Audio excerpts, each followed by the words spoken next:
ìjọba àwa ara wa kò pé wa ní orílẹ̀-èdè Nàìjíríà. Àwọn ológun ló yẹ kí wọ́n máa ṣàkóso orílẹ̀-èdè yìí. Ọbásanjọ́ ló sọ̀rọ̀ yìí o, kì í ṣèmi.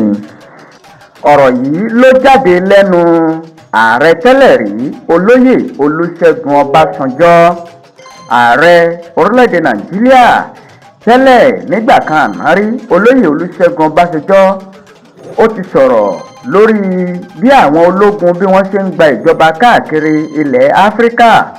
Ọbásanjọ́ sọ ọ̀rọ̀ yìí bẹ́ẹ̀ ló sọ ojú abẹ níkò nígbà tó ń sọ̀rọ̀ níbi ètò ìjọba àwa ara wa ti ilẹ̀ Áfíríkà.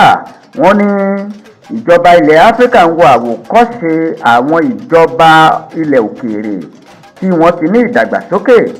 Ààrẹ tẹ́lẹ̀ rí ọ̀hún ó ṣàlàyé pé àwọn orílẹ̀-èdè àwọn òyìnbó tí ilẹ̀ Áfíríkà ń wo àwòkọ́ṣe rẹ̀ wọ́n ti gòkè àgbà.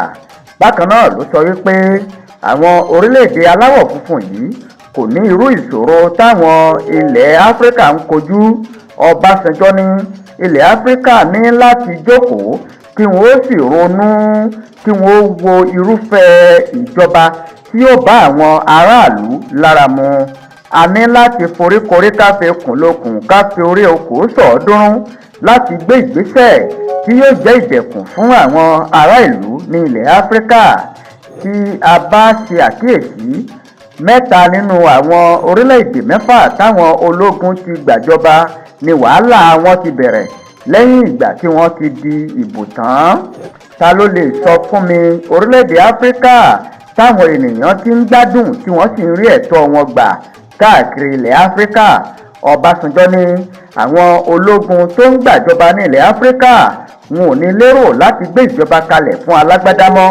Mo ṣe àkíyèsí pé àwọn ọ̀dọ́ sì tún gbárùkù tì wọ́n sì fẹ́ wà lórí àlééfà àwọn àti ìrandíran wọn.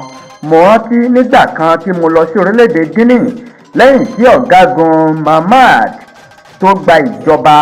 Mo fẹ́ yọjú sí ṣùgbọ́n ọ̀gágun náà ó dá mi jókòó, kò sì yọjú sí mi títí mo fi kúrò níbẹ̀ nítorí pé kò mọ irú ọ̀rọ̀ tó lè jáde lẹ́nu mi.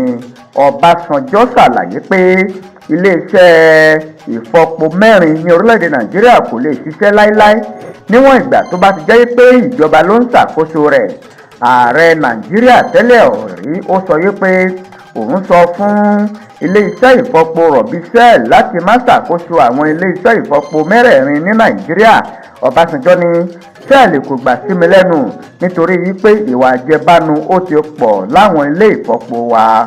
Lẹ́yìn ìgbà náà ni Aliko Dangote àti Fẹ́mi Ọ̀tẹ́dọ́lá wọ́n sanwó tó díẹ̀ ní mílíọ̀nù lọ́nà ẹgbẹ̀rin owó dọ́là láti ra ìpín ìdajì nínú ilé-iṣẹ́ ìfọpo rọ̀bì títí Port Harcourt àti Kaduna.